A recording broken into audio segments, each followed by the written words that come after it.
கொஞ்ச நேர காத்திருப்புக்குப் பிறகு விக்னேஷ் தான் செல்ல வேண்டிய ரயிலில் ஏறி அமர தடதடத்தது ரயில்.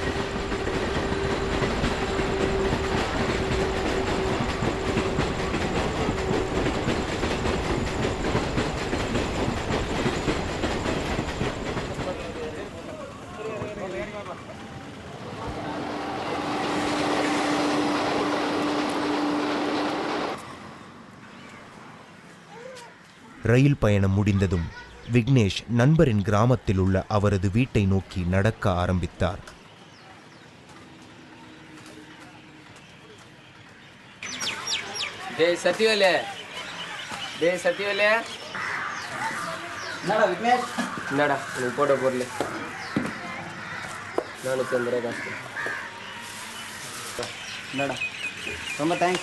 சரி வரேன்டா. சில நிமிடங்களிலேயே நண்பர்களின் சந்திப்பு முடிகிறது. அவரவருக்கு அவரவர் வேலைகள் காத்திருப்பதால் தான் இந்த சந்திப்பு குறுகிவிட்டது.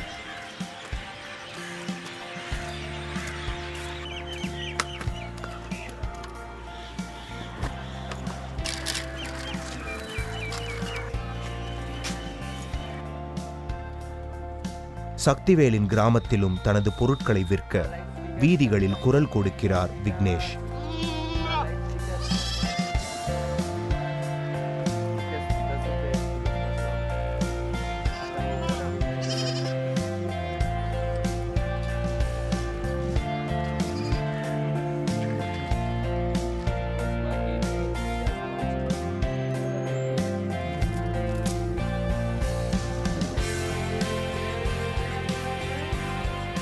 स्टिकर सर का फ्रिज लावला बीरो लागला मग स्टिकर्स पत्र मग फ्रिज ला बीरो ला हॉल लावला.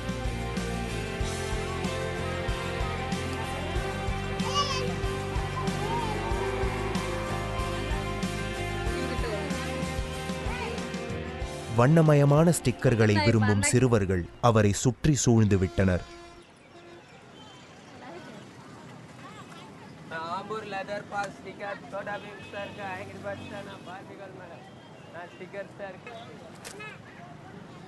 சில குழந்தைகள் காசு கொடுத்து பொருட்களை வாங்க காசில்லா குழந்தைகள் வேடிக்கை பார்த்ததும் அவர்களுக்கு விக்னேஷ் இலவசமாக பொருட்களை கொடுக்கிறார்.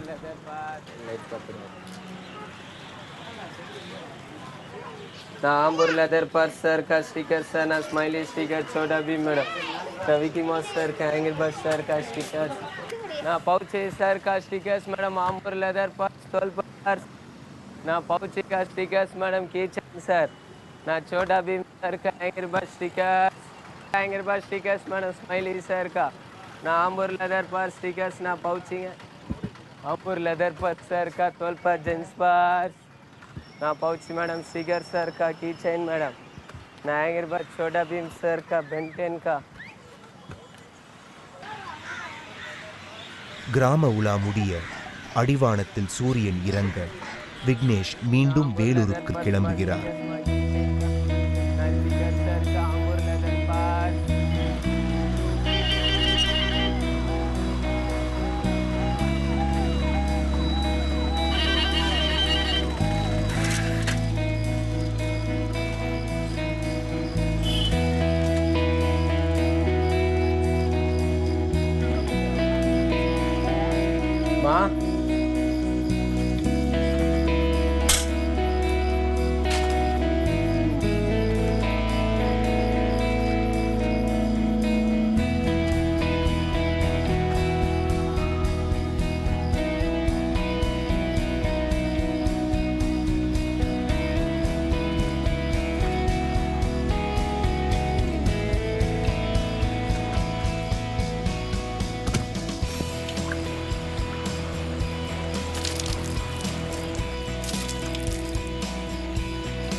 சாப்பாடு எத்தனாமா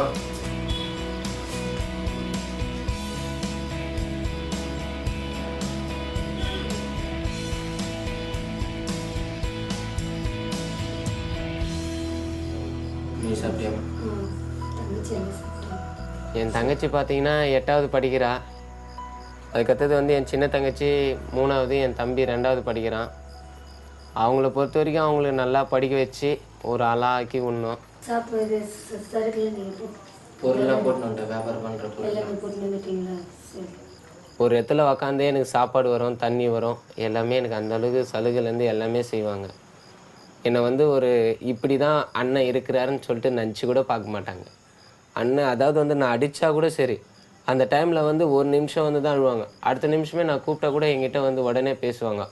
அது வந்து எனக்கு பார்த்தீங்கன்னா ரொம்ப சந்தோஷமாக இருக்கும். என்னடா இது நம்ம தங்கச்சி போய் நம்ம அடிக்கிற மாட்டான்னு சொல்லிட்டு அதுக்குள்ளே ஒரு ஃபீலிங்காக இருக்கும். அவங்க மேலே வந்து எனக்கு ரொம்ப பாசம், அவங்களும் என் மேலே வந்து ரொம்ப பாசம்.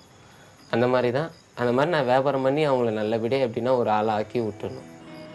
வாழ்வதற்கான போராட்டத்தில் ஒரு சராசரி மனிதன் தன்னை நிலைநிறுத்திக் கொள்வதற்கான போராட்டமே அதிகம். அப்படி இருக்கையில் விக்னேஷ் தனது ஒற்றை காலில் தனது குடும்ப பாரத்தையும் சேர்த்தே இழுத்துப் போகிறார்.